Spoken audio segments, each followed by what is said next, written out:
Hi, I'm Johnny from UltimatePaperMache.com. And last week I did some experiments and I did something that I've actually wanted to do for a really long time. I created a copy of a Mayan stone carving. This is an hacha, they're called. It's a monkey head that was, the original artifact was found in Veracruz.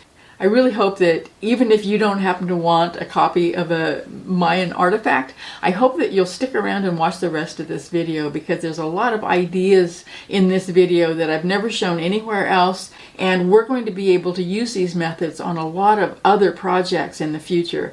I've already come up with 3 different projects that I want to do. Even though I'm not entirely sure I want to keep this one, there's some other things that I do want to do with the same methods, and I'm sure that you're going to come up with a whole bunch of ideas too. Now, the first thing I learned how to do came about because I got some help from our friend Rex Wynn. I told him I was thinking about doing a fake stone carving out of air-dry clay, and I wasn't sure how to do that. I asked him if he had any ideas for me, and he did some experiments that came up with a really nice way to make a very realistic stone look with our air-dry clay without any paint. So it's just the air-dry clay and a few other things. It was really easy to do. It's got a really nice texture to it. Now, the second thing I want to show you how to do is a really easy way to make a very close copy of an artifact using photographs. And that was really easy to do. I could have come a lot closer than I did, but once I had a monkey that he looked happy, and I thought, okay, I could live with that. I kind of quit, but I could have kept going and made an almost exact copy of that artifact, and that could be really useful for a lot of things. Like a science project you're doing, you need to make a copy of a fossil, for instance, and you want to get the proportions just exactly right. I'm going to show you how to do that. It wasn't hard. And the last thing that I think is really important is that this thing only weighs about 1.5 pounds.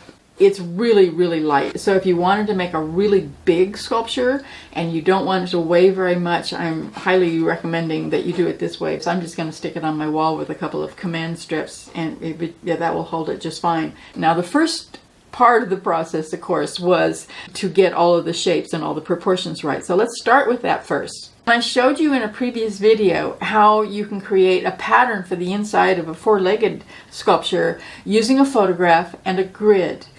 I did that exact same thing, but instead of putting my grid and my drawing on a piece of cardboard so that it could go on the inside of a sculpture, I put the grid and the drawing on this piece of, well, actually this is an old IKEA tabletop. I've had it for like 20 years and I don't have room for the table anymore, so I went ahead and used it for this instead. Make sure that you watch that other video so that you can see how easy it is. Once you have a grid over a drawing or a photograph, you can easily transfer it onto anything else, just one square at a time. The grid was also really helpful in this instance because I wanted my sculpture to be almost exactly the same size as the original sculpture. I wanted to be as respectful of the original artist's work as I could be. So I made sure that my squares were the right size so that my drawing was the same size as the original artifact was. Now, in order to protect the drawing, I put some clear shelf liner over it. I could easily pull that off later and work really well. The drawing itself is also really easy to wash off of the surface, so I can use this again for another design. The photograph was over here so I could see it on my laptop, and I had the drawing down on my table, and I just started adding clay, keeping the clay pieces inside of all of the lines, even the interior lines. Now, once I had all the clay in the right place and I knew that I had all the proportions really, really close, I just went ahead and picked it up, took it in to my other room, sat right down in front of my big computer so I could see all 3 of the photographs that came with this particular artifact so that I could get all the shapes very, very close to the way the original artist created them. Now, as soon as I had the clay the way I wanted it, I gave it a spray of clear Krylon. For some reason, the clear spray varnish dries hard on top of wet clay. I don't know why it does, but it does. And that helps it come out cleaner from the inside after the plaster cloth is dry. If you were using oil-based clay, don't bother varnishing it. You don't need to. I did put plaster cloth over the varnish after it dried, maybe for an hour. let that plaster cloth cure overnight so it was nice and hard, and then just pulled the clay out. Now there is another way that you could do this if you don't want to use the plaster cloth and you don't want to use clay. You can simply make your shapes exactly the same way, but use crumpled foil and hot glue, and then put your air dry clay directly on top of that. Skip the clay and the plaster cloth. It would have come out looking exactly the same way. Now I did something different when I was making the air dry clay. I wanted it to look like a natural color. I didn't want to paint it in any way, so I wanted to make the air dry clay itself a different color, a nice soft brown. This is what it looks like normally when you make it just with the regular toilet paper, and this is what it looks like, because it's just a little bit different, but it's slightly more organic feel to it. And I got this light brown by using actual brown paper instead of toilet paper. I tore it up into fairly small pieces. I put it in some warm water and let it sit there for maybe 20 minutes. And then I put the paper and all of the water in my blender. It didn't take very long to just completely shatter all of the little pieces in the paper, and it ended up being just as smooth as it comes out when you're using toilet paper. So this worked really well. I did find out real fast that the air dry clay doesn't really like to stick to the dry plaster cloth. The plaster cloth kind of pulls all the moisture out of it, and then it just doesn't stick very well. But that's easy to fix. I just brushed on some water first. And then I got to try some of Rex Wynn's experiments. When he tried making his air dry clay into kind of a stone-like surface, he had the idea of using sand sprinkled on the top and then pressed into the clay. And he tried several different kinds of sand.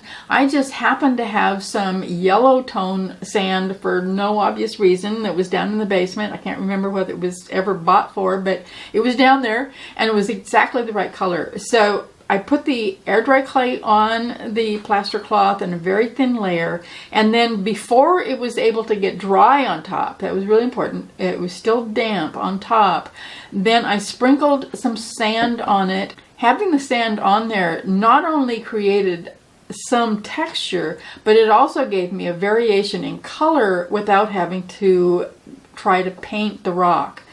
Now the next suggestion he had was to use a stamp of some kind in order to press that sand down into the clay and to create an additional texture. Now what he used was an old piece of carpet. And that actually worked really well. It gave kind of a nice soft undulating surface to the stone that looked really natural. I didn't have a piece of carpet, but I did just make a video on how to create a silicone stamp that we can use in order to add texture to clay. I'll put a link to that down below in case you haven't seen it, just the silicone caulk. It was really easy. And I had a little sponge that had little dimples and holes in it that looked really similar to the stone that I was trying to recreate. So I made a little stamp of that and I stamped my clay with it. I'm really happy with the way the texture and the sand and all the colors really work together. Now once the clay was dry, I gave it 2 coats of Soft Touch varnish by Deco Art, and I also did the same thing with the background, and that gave it a really nice soft sheen. Now like I said before, the background is just a piece of insulation foam. I am insulating my basement, so I have a whole bunch of it down there, and I had a little bit extra, so I got to play. So that's why it's really light. But obviously you don't want to just, stick your piece of fine art on a piece of foam. You got to do something to it. And for that, I mixed up some of this. It's a rapid setting all-in-one grout replacements. It doesn't have any sand in it. It's just really smooth. It mixes up with water. I use 1 part water to about 3 parts of this stuff. The grout comes in a lot of different colors, and it is a really, really fine powder. So I did it down in the basement. I don't have any lights down there, so I didn't have any videos of it, but it's obviously really easy. You can actually paint it on with a brush.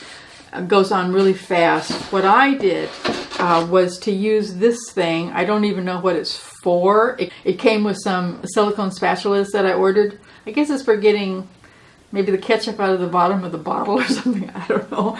But it's my favorite tool lately because you can just really, really easily just smooth that grout on over your foam. It turned out really nice. I put on 2 layers, and the only reason that I needed to do that was the first layer was like paper thin, which I intended to do. That was on purpose. And then I decided that maybe it was just a little bit rough. I wanted to smooth off just a couple of places, and I used a really, really fine sandpaper. The grout is so soft that I accidentally went right through it into the foam. I had to cover them up, so I gave it another coat. It doesn't feel soft anymore because I added those 2 coats of varnish, and it just soaked right in and made it feel a lot better. The surface of it isn't completely smooth. I suppose you could do that if you wanted to, but I wanted this to have a kind of a stone-like look too, and so I left it just a little bit rough. I was able to do that with the spatula thing and get it the way I wanted it. And if you can think of a project that could really use this stone-like look, please let us know in the comments below. I'd love to hear about them. Now, if you haven't seen the air dry clay recipe, I'm going to put a link to it right up here. So go ahead and look that over, then go make something and come back and visit me, ultimatepapermache.com. I'll see you there.